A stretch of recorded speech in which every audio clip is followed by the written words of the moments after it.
नमस्कार साथियों, स्वागत है आप सभी का study and grow YouTube platform पर। ये भारत के भूगोल का तीसरा लेक्चर है और हमने पिछले लेक्चर में हिमालय का वर्गीकरण समझा था। तो आज हम पर्वतों के बारे में समझेंगे और पर्वतों में जो भी महत्वपूर्ण पर्वत श्रृंखलाएं हैं जैसे अरावली पर्वत, विंध्याचल, सतपुड़ा और मैकाल पर्वत, ये तीनों बेसिकली मध्य प्रदेश वाले क्षेत्र में है। अरावली पर्वत राजस्थान में है, राजस्थान वाले क्षेत्र में। हालांकि उद्गम इसका गुजरात से है और दिल्ली तक जाती है, पर मुख्यतः राजस्थान में 550 किलोमीटर का जो मुख्य भाग है वो राजस्थान में।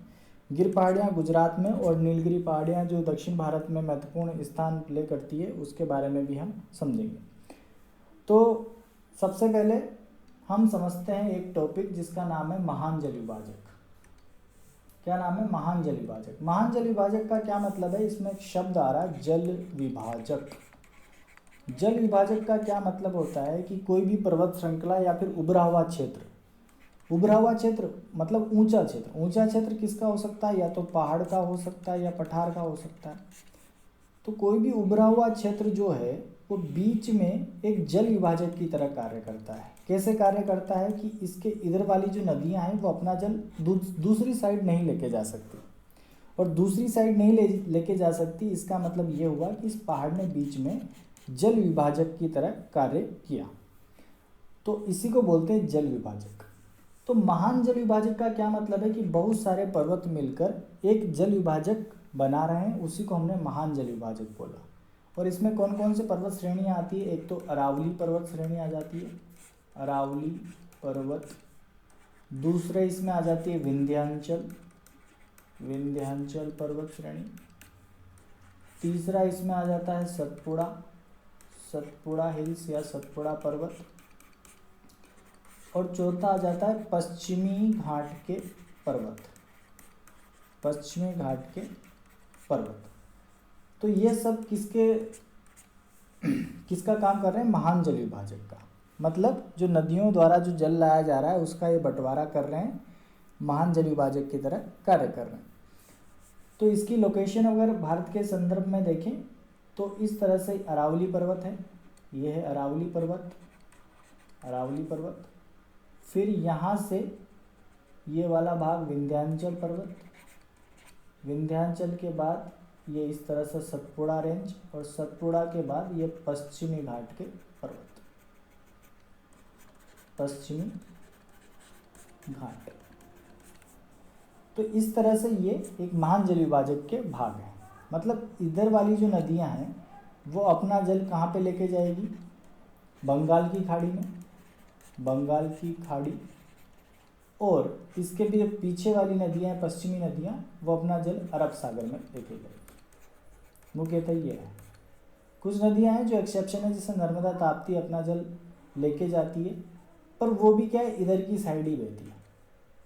ठीक है, तो क्या है, महान जल विभाजक का कार्य हमने समझा, और कौन कौन सी पर्वत श्रेणियां इसका भाग है उसको भी समझा। अगला बिंदु हम समझते हैं अरावली पर्वत के बारे में। अरावली पर्वत को हम देखें तो ये गुजरात से शुरू होती है और ये जाती है दिल्ली तक। तो ये गुजरात में गुजरात, और गुजरात में जगह कौन सी है? पालनपुर। तो पालनपुर जगह गुजरात से शुरू होती है और कहाँ तक जाती है? दिल्ली तक। और दिल्ली में कहाँ पर? रायसीना की पहाड़ियों तक, रायसीना की पहाड़ियाँ, रायसीना हिल्स। और यहीं पर दिल्ली यूनिवर्सिटी भी स्थित है, DU, दिल्ली यूनिवर्सिटी, वो भी अरावली के एक छोर पर स्थित है। और इसका जो मुख्य भाग है वो राजस्थान में। कुल लंबाई की बात करें तो 692 किलोमीटर लंबी है, उसमें से 550 किलोमीटर राजस्थान में है, राजस्थान में। और राजस्थान को दो भागों में बांटती है। तो इस तरह से हम इसके क्षेत्र को देख सकते हैं। तो हमने बात कर ही ली है कि पहला बिंदु तो इसमें हो जाएगा महान जल विभाजक का भाग है, महान जल विभाजक का भाग आ जाती है अरावली पर्वत। दूसरा बिंदु इसमें क्या लिख सकते हैं कि इसकी कुल लंबाई 692 किलोमीटर है। इसके निर्माण की बात करें तो प्री कैम्ब्रियन काल में, प्री कैम्ब्रियन काल में इसका निर्माण हुआ था। क्या हुआ था? निर्माण, प्री कैम्ब्रियन काल। शुरू वाला बिंदु पालनपुर है और रायसीना की पहाड़ियों तक जाती है, इसको लिखने की बिल्कुल ज़रूरत नहीं है। तो अरावली पर्वत के बारे में ही हमने तथ्य देखे। अच्छा, एक और बात, इसकी सबसे ऊंची चोटी, तो इसकी सबसे ऊंची चोटी यहाँ कहीं है, जिसका नाम है गुरु शिखर। और गुरु शिखर की ऊंचाई है 1722 मीटर। और कौन से राज्य में है ये? राजस्थान में। और राजस्थान में कौन सा जिला है? सिरोही। समझ में ना आए तो एक चीज़ याद रखना, माउंट आबू सिरोही में ही स्थित है। जो माउंट आबू एक पर्यटक स्थल है, काफ़ी फेमस है। तो वहाँ पर जो सबसे ऊंची चोटी है गुरु शिखर, उसकी ऊंचाई है 1722 मीटर। आप माउंट आबू जाओगे कभी घूमने तो वहाँ देखना कुछ चढ़ाई है काफ़ी ऊंची, और उसके बाद सबसे ऊपर एक घंटा लगा है जिसको बजा के लोग बाग आते हैं, टोकरा लगा है गोल्डन कलर का। तो वो गुरु शिखर पर्वत पे ही स्थित है। तो याद रखना, गुरु शिखर पर्वत श्रेणी सबसे ऊंची है अरावली पर्वत की। उसके बाद अगली पर्वत श्रृंखला को समझ लेते हैं फटाफट, जिसका नाम आता है विंध्याचल पर्वत श्रेणी। तो इसको भी भारत के संदर्भ में देखते हैं। ये भारत का रफली मैप में बनाता हूँ। ये राजस्थान और ये गुजरात वाला क्षेत्र इस तरह से।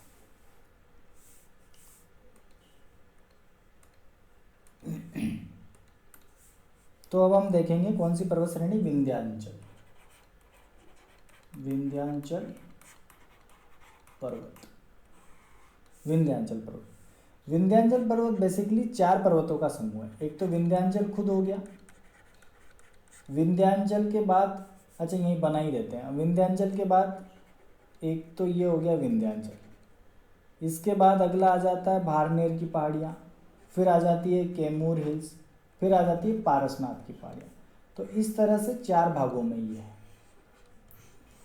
तो ये सब किसका हिस्सा है? विंध्याचल पर्वत का। इनके नाम एक बार देख लेते हैं, क्या क्या नाम है। ये तो खुद विंध्याचल पर्वत श्रेणी। दूसरा है भारनेर की पहाड़ियाँ, भारनेर हिल्स। अगला है कैमूर हिल्स, और अंत में पारसनाथ हिल्स, पारसनाथ की पहाड़ी। तो मुख्यतः तो ये मध्य प्रदेश में, ये तीनों भाग कहाँ पर है? मध्य प्रदेश में। मध्य प्रदेश जो tiger state of India, tiger state, सबसे ज़्यादा जो हमारा राष्ट्रीय पशु यहीं मिलता है, टाइगर स्टेट ऑफ इंडिया, या फिर हार्ट ऑफ इंडिया। और बात करें तो सबसे स्वच्छ सिटी इंदौर यहीं पर स्थित है। ठीक है। सबसे ज़्यादा औसत वर्षा वाला राज्य मध्य प्रदेश। तो काफ़ी विशेषताएं मध्य प्रदेश की। तो विंध्याचल, भारनेर और कैमूर ये मुख्यतः मध्य प्रदेश वाले क्षेत्र में, और पारसनाथ की पहाड़ियाँ हैं बिहार में। और ये शुरू कहाँ से होती है विंध्याचल? गुजरात से। तो गुजरात से शुरू होती है और कहाँ तक जाती है? बिहार तक। अच्छा, इसकी दिशा की बात करें तो इधर पूर्व, पश्चिम, उत्तर और दक्षिण। तो ये दक्षिण पश्चिम से उत्तर पूर्व की तरफ इसकी जो लोकेशन है। और कुल लंबाई की बात करें तो 1050 किलोमीटर ये लंबी श्रृंखला है। कौन सी? विंध्याचल श्रृंखला। तो ये विशेष बातें होगी विंध्याचल पर्वत श्रेणी की, कि विंध्याचल, भारनेर, कैमूर और पारसनाथ मिलकर एक विंध्याचल पर्वत श्रेणी का निर्माण करती है। अच्छा, इसमें एक और चीज़ हमें ध्यान रखनी है कि ये हीरे के लिए फेमस है, हीरा। और हीरा कहाँ से मिलता है? पन्ना से। और पन्ना एक जगह है मध्य प्रदेश में, जहाँ आपने सुना भी होगा पन्ना नेशनल पार्क, पन्ना राष्ट्रीय उद्यान कहाँ पर है? मध्य प्रदेश। सबसे ज़्यादा राष्ट्रीय उद्यान ही मध्य प्रदेश में। तो पन्ना, पेंच, कान्हा ये सब राष्ट्रीय उद्यान मध्य प्रदेश में है। जहाँ से हीरा पाया जाता है वो इसी पहाड़ियों वाले क्षेत्र में है। तो इस तरह से विंध्याचल पर्वत श्रेणी के बारे में हम समझ सकते हैं, जो कि काफ़ी महत्वपूर्ण है। अगला समझते हैं। अगली प्रकार की पर्वत श्रेणी है सतपुड़ा पर्वत श्रेणी। सतपुड़ा पर्वत श्रृंखला। सतपुड़ा पर्वत श्रृंखला। तो सतपुड़ा पर्वत श्रृंखला भी विंध्याचल पर्वत श्रृंखला की तरह ही है और ये भी मध्य प्रदेश में है। किस तरह से? ये भारत का मैं रफली नक्शा बना लेता हूँ इस तरह से, और इसकी लोकेशन अपन देखें तो ये भी मध्य प्रदेश में है। और किसका भाग है? महान जलविभाजक का, वो अपन ने देख लिया। तो ये भी क्या है, कुछ पर्वत श्रेणियों से मिलके बनी हुई है। जैसे इसमें कुछ पर्वत आ जाते हैं, एक तो आ जाता है राजपीपला पर्वत, राजपीपला पर्वत। उसके बाद अगला पर्वत आ जाता है गोविलगढ़ पर्वत, फिर महादेव की पहाड़ियाँ आ जाती है, और महादेव की पहाड़ियों के बाद एक और पर्वत श्रेणी है मैकाल पर्वत। तो ये तो है मैकाल पहाड़ियाँ, मैकाल पहाड़ी, इसका नाम है महादेव पर्वत, महादेव पर्वत। ये है राजपीपला, राजपीपला हिल्स, और इसका नाम आ जाता है गोविलगढ़, गोविलगढ़ पर्वत। तो गोविलगढ़ पर्वत, महादेव पर्वत और मैकाल की पहाड़ियाँ, ये तीनों कहाँ पर है? मध्य प्रदेश में। ये है मध्य प्रदेश, एमपी में, ये भी एमपी में। और राजपीपला की पहाड़ियाँ हैं गुजरात में। तो इसको हम ऐसे समझ रहे हैं कि एक राजपीपला की पहाड़ियाँ हो गई, उसके बाद गोविलगढ़ पहाड़ियाँ, फिर महादेव पहाड़ियाँ। तो ये सब क्या है? सतपुड़ा का हिस्सा है, सतपुड़ा पहाड़ियों का। और अंत में एक और पहाड़ी क्षेत्र आ जाता है जिसको हम बोलते हैं मैकाल की पहाड़ी, मैकाल की पहाड़ी। तो ये तो राजपीपला पहाड़ियाँ हैं जो गुजरात में हैं, उसके बाद गोविलगढ़ पहाड़ियाँ, और उसके बाद महादेव हिल्स। ये दोनों कहाँ पर है? एमपी में है। तो इस तरह से इसको समझना। तो ये तो इसका विस्तार हो गया कि सतपुड़ा की पहाड़ियों का विस्तार किस प्रकार है। अब इसकी कुछ महत्वपूर्ण चोटियाँ हमारे लिए महत्वपूर्ण हैं। वो क्या है कि जो महादेव पहाड़ी है उस पर एक चोटी है जिसका नाम है धूपगढ़, धूपगढ़। कौन सी चोटी है? धूपगढ़, जिसकी ऊंचाई है 1350 मीटर। तो 1350 मीटर जो धूपगढ़ चोटी है वह सतपुड़ा की सबसे ऊंची चोटी है। सबसे ऊंची चोटी कौन सी है? धूपगढ़ है, जो सतपुड़ा रेंज में महादेव पहाड़ियों का हिस्सा है। उसी तरह मैकाल पहाड़ियाँ जो है उसकी जो सबसे ऊंची चोटी है वह है अमरकंटक, अमरकंटक 1036 मीटर ऊंची। तो अमरकंटक मैकाल की पहाड़ियों की सबसे ऊंची चोटी है, और सतपुड़ा हिल्स की, सतपुड़ा की सबसे ऊंची जो चोटी है वो है धूपगढ़। तो ये चीज़ हमको यहाँ पर क्लियर होनी चाहिए। और एक और चीज़ यहाँ पे समझते हैं कि मैकाल पहाड़ी की जो सबसे ऊंची चोटी है अमरकंटक, वहाँ से 2 नदियों का उद्गम होता है। और वो नदियाँ कौन कौन सी है?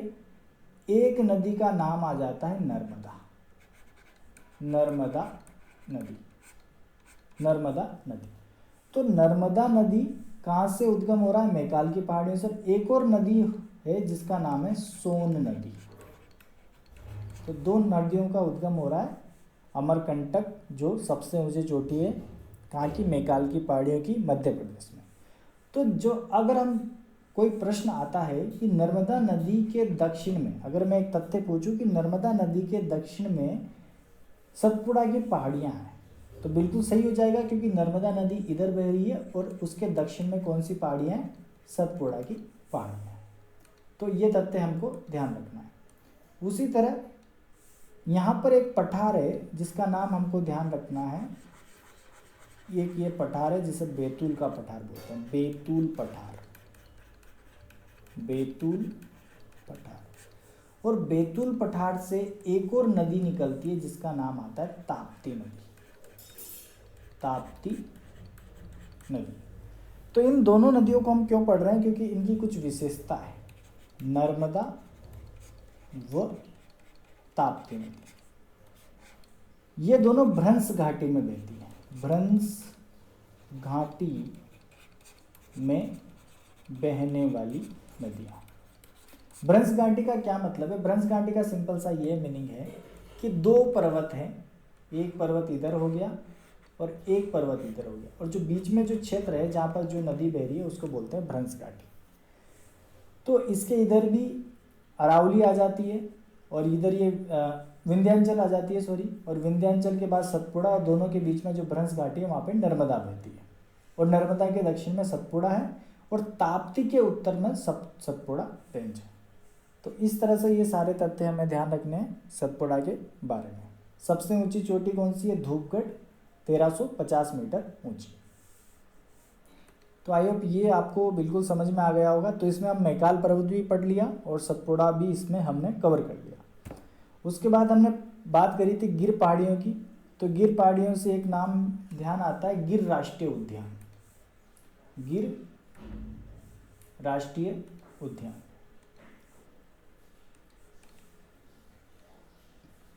तो ये भारत और ये राजस्थान वाला क्षेत्र, और यहाँ पर है गुजरात। इस तरह से ये रफली मैप हो गया।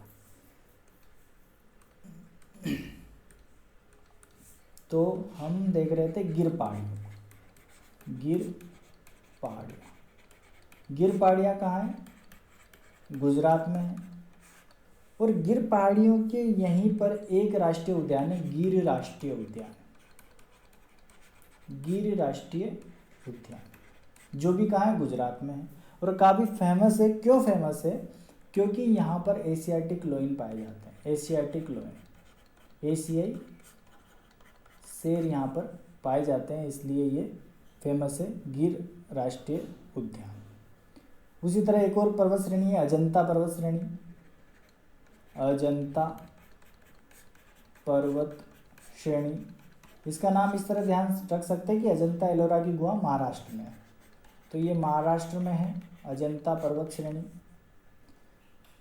उसके साथ ही कुछ और पर्वत श्रेणियाँ, जैसे नीलगिरी पर्वत श्रेणी, उसकी भी हम बात करेंगे।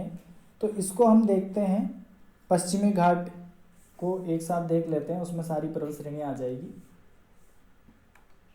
तो पश्चिमी घाट को देखेंगे।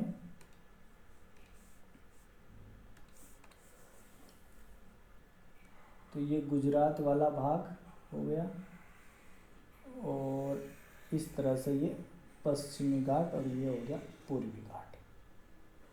और यहाँ पर ऊपर चलें तो इस तरह से ये हो जाता है पूर्वांचल। अब इसको समझते हैं। तो यहाँ पर जो पश्चिमी घाट है, तो वहाँ पर कुछ महत्वपूर्ण पर्वत श्रेणियाँ हैं। तो ये पश्चिमी घाट है। यहाँ पर एक महत्वपूर्ण श्रेणी आती है यहाँ पर महाराष्ट्र में, जिसका नाम आता है महाबलेश्वर।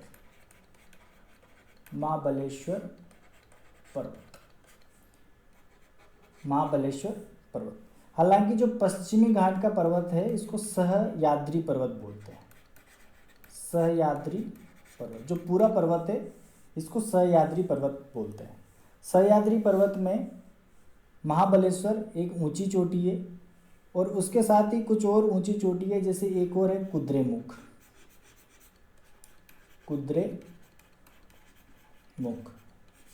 कुद्रेमुख एक और महत्वपूर्ण चोटी है। उसके साथ ही यहाँ पर एक और पहाड़ियाँ आ जाती है, जिसका नाम है नीलगिरी की पहाड़ियाँ। ये है नीलगिरी की पहाड़ियाँ।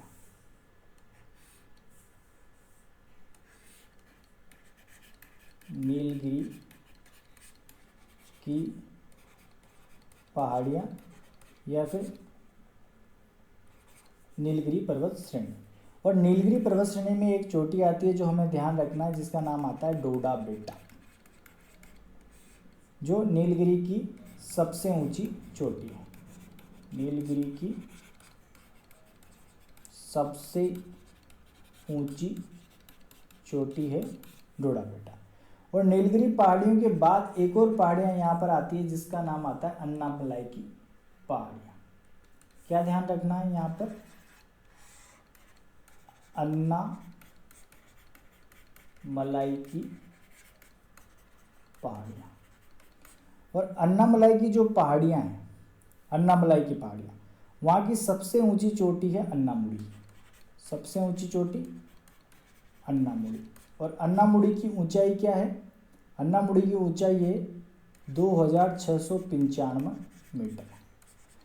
और अन्नामुड़ी पर्वत की खास बात यह है कि यह दक्षिण भारत की सबसे ऊंची चोटी है अन्नामुड़ी। तो दक्षिण भारत की सबसे ऊंची चोटी, इसका नाम है अन्नामुदी या फिर अन्नामुड़ी इसको बोलते हैं। 2695 मीटर ये ऊंची है। और कहाँ पर है? अन्नामलाई की पहाड़ियाँ में। किससे सटी हुई है? नीलगिरी की पहाड़ियाँ से। नीलगिरी की पहाड़ियाँ केरला और तमिलनाडु वाले क्षेत्र में विस्तृत है। और सह्याद्री पर्वत पर दो महत्वपूर्ण श्रेणियाँ हमने बात की, महाबलेश्वर पर्वत और कुद्रेमुख पर्वत। और महाबलेश्वर पर्वत की एक और खास बात यह है कि यहाँ से एक नदी निकलती है जिसका नाम आता है कृष्णा नदी। तो कृष्णा नदी का उद्गम होता है महाबलेश्वर पर्वत श्रेणी से। उसी तरह पूर्वी घाट में भी कुछ महत्वपूर्ण पर्वत श्रेणियाँ हैं, वो हम किस प्रकार याद रखेंगे? ये पूर्वी घाट हो गया, ये पूर्वी घाट। पूर्वी घाट में कुछ महत्वपूर्ण पर्वत है, जैसे एक पर्वत है यहाँ पर और यह है उड़ीसा में, जिसका नाम आता है महेंद्रगिरी पर्वत। महेंद्रगिरी पर्वत कहाँ पर है?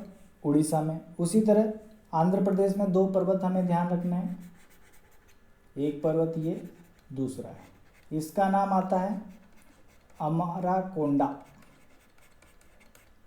अमाराकोंडा पर्वत। एक है जिंदागाड़ा पर्वत, जिंदागाड़ा पर्वत।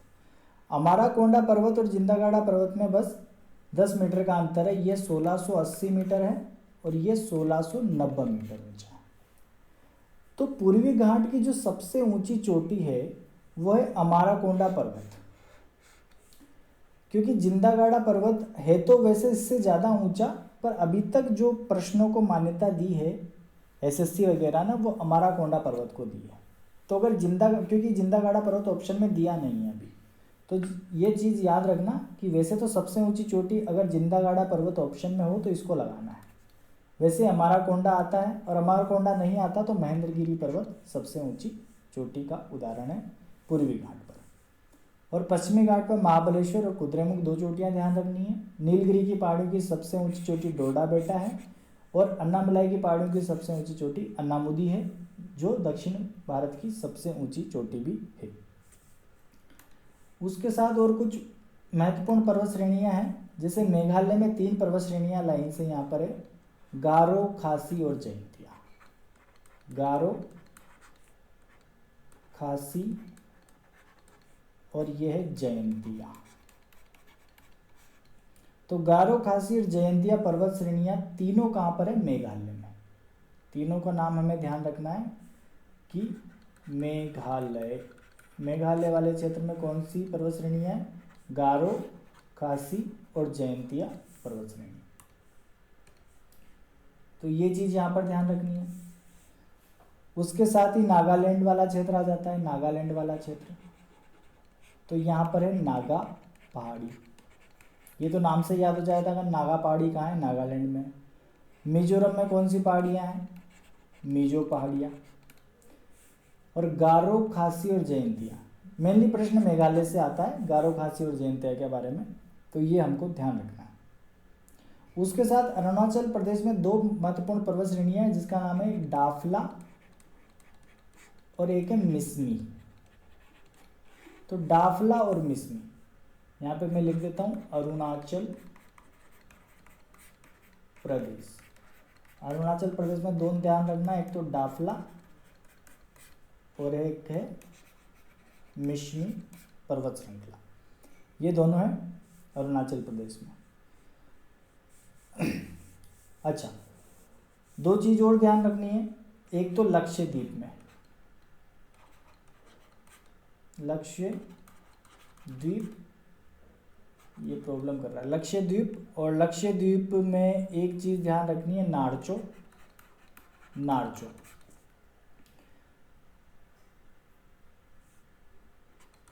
नारचो।